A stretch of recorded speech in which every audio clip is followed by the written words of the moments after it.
Today's review is for one of my favorite video games called SteamWorld Heist. However, it's not appropriate for all ages, so let's talk about it for a minute. So, if you are not familiar with the SteamWorld franchise of games, it basically centers around like a steampunk aesthetic, and the main characters are all robots. And so there's a bit of, like in this game, one of the resources that you get is water. And that's used for, that's like your money, okay? So it's really neat that your main character is robots and that kind of thing. And then there's no text. Or I'm sorry, there's only text, there's no talking. So anytime they go to talk, it's like, do do do do do do, and then text comes up on the screen, okay? So your kid does need to know how to read in order to play this. Oh, and then also in the SteamWorld universe, they have very unique games, okay? So I just reviewed SteamWorld Dig, which is a like exploration, go deeper kind of thing.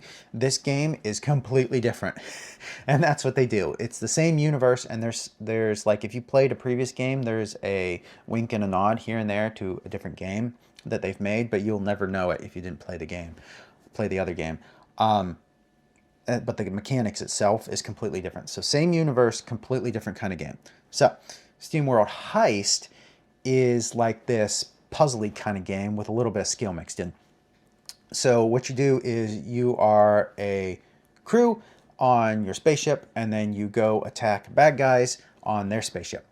And when you go into the bad guy's ship, there's these different rooms. And as you open the door to a room, there will be bad guys in the room. And then you get to take your turn where you move your character, and then they either shoot or they move a second time. Okay? And once you have moved all your characters, then it's the bad guy's turn. And they move, and they either shoot or they move again. And it's really unique because the puzzle aspect of, okay, where am I going to place my guys? And you can hide behind things too, right? And then peek out and shoot. But then the skill aspect comes into play because the shooting is all skill. Now, I played with a keyboard and mouse, so I click over here, I click on this bad guy, I want you to shoot at this bad guy. But it's not a luck thing, it's not a guaranteed hit thing. It's like your character's gun moves like this. So you have to pick. So you're like, I want to shoot over there. Okay. And the character's gun starts moving. And then you pick, okay, fire now. And then your bullets go based off of that. And there's different kinds of guns too. There's explosion ones that can, hit guys who are hiding behind things and that kind of stuff. But there's also like machine gun ones. So whenever you fire here, it goes doo-doo-doo-doo-doo, and it fires all that direction or some stuff like that. Or, oh, doo-doo-doo-doo-doo, it kind of sprays around. So there's different kinds of guns. So it makes it kind of unique, right? And there's sniper guns that have a little laser. And one of the unique things is a lot of the weapons allow you to bounce off of a wall if you're within a certain set distance, okay? And so if you have one of those sniper guns, then the laser bounce, bounce, bounce, bounce, bounce, bounce, bounce, and you see all these bounces, and then you can make some really cool trick shots with like those. Or if you can, you can figure it out in your mind how to with a gun that doesn't have the laser, and then, oh, like, it's so cool, I bounced it off the ceiling and then I got that guy because I couldn't reach him another way. And so it's really fun, and it's puzzly, but it's kind of skill based too. And the difficulty levels allow you to adjust it to wherever your skill is, right? More bad guy health, more bad guys, more damage, less, wherever it's fun, okay? So the game's really fun like that. And then once you go through several rooms on the ship, you pick up random loot and you leave, and that loot becomes either money, which in this case is water because steam robots, and weapons, okay? And then some of the weapons are better, and then you use that as an upgrade, and then, you get to the next area, typical video game stuff. The enemies are harder, you need harder hitting weapons, that kind of thing, right? And the game goes on. So it's very unique and very cool. And I think once a kid, especially a boy, once a boy sees this, they're going to want to play it, okay?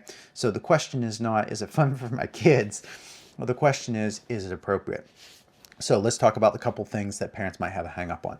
First off, your crew, the original crew, is pirates. Now, you don't do any pirating throughout the game, although you do, board enemy ships, right?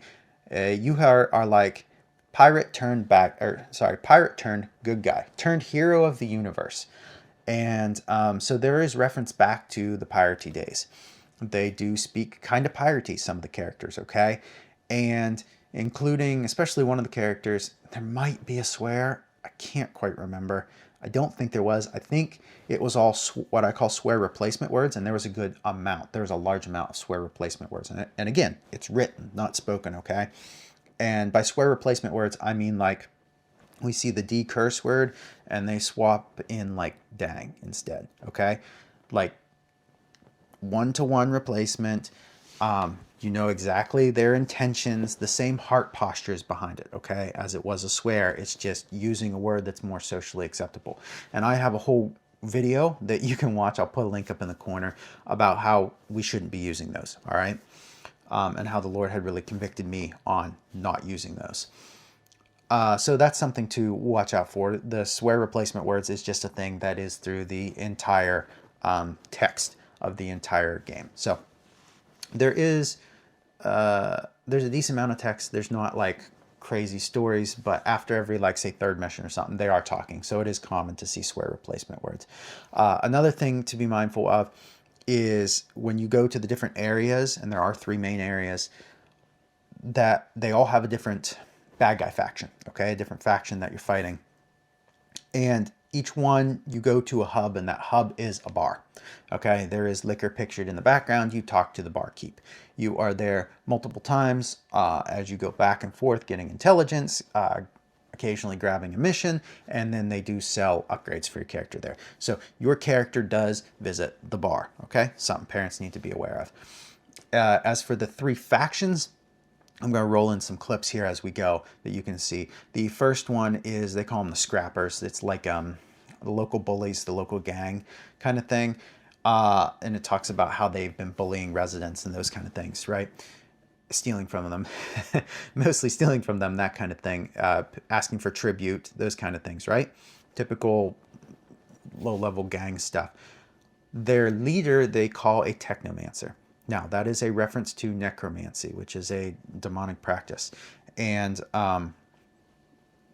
they reference like she got an item to bring dead robots back, to reconstruct dead robots, okay? So there is the reference in that manner. Now, that's where it stops, okay? So it's not a very deep reference. It's not a very dark reference, but it is there.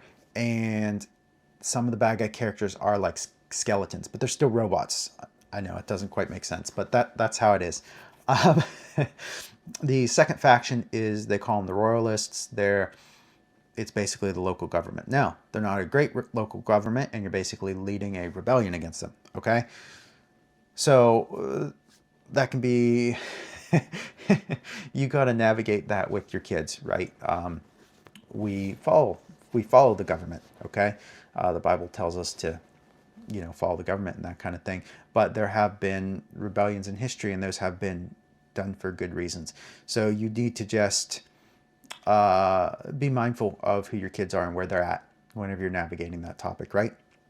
And then the final faction is this. They're still robots, but they look kind of like insects. And it plays off of this science fiction idea of like a hive mind, kind of like creatures that all share the same mind, and they communicate with each other, and they're all of one mindset. Now, this is robots, and once you take out their communications towers, then they're no longer communicating. So it's more like they're sharing information through the internet kind of thing. But they do play off of that mindset. So like the Technomancer, they take this idea that people are familiar with, and they play off of it very lightheartedly, okay, very lightly, but it is there, and it is still kind of a reference, okay?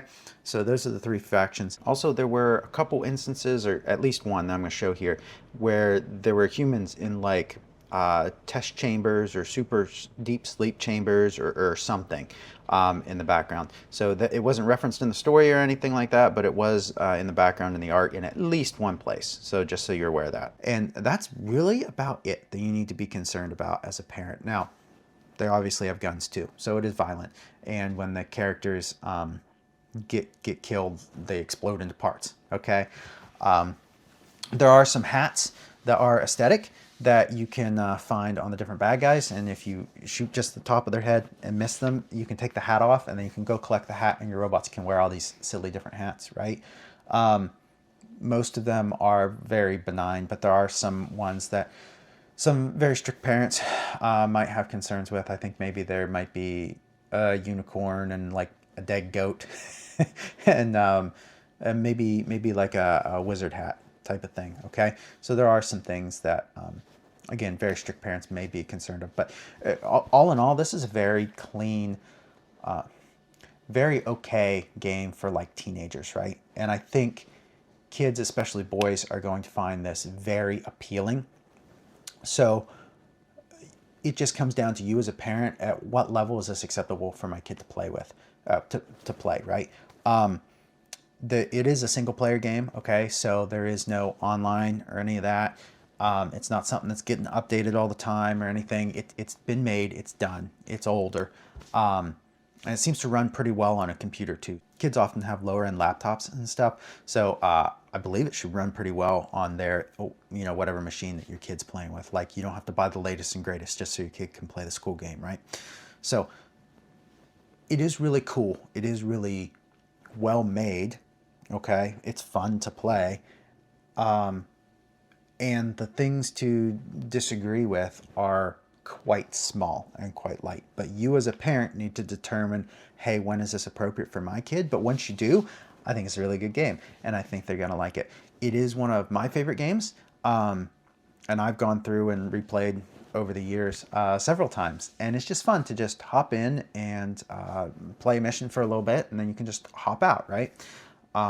Obviously, as you go, you get different, newer, cooler guns and different varieties and stuff, and they mix up the enemies in times so that things aren't getting stale and that kind of thing. It's not too long to go through and beat the whole story, but if you want to do a replay, then they allow you to replay with all the characters already unlocked. So you're like, oh man, I just got that guy at the end. I didn't get to play with him very much.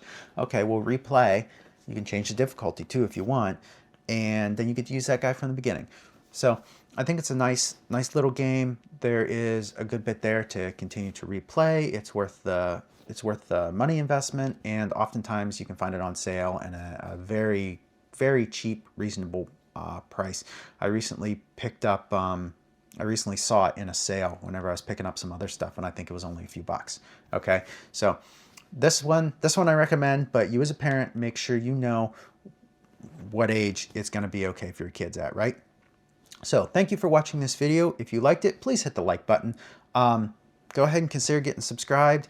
I do review lots of stuff. I'm going to do some video games for kids. I'm going to do some board games coming up soon.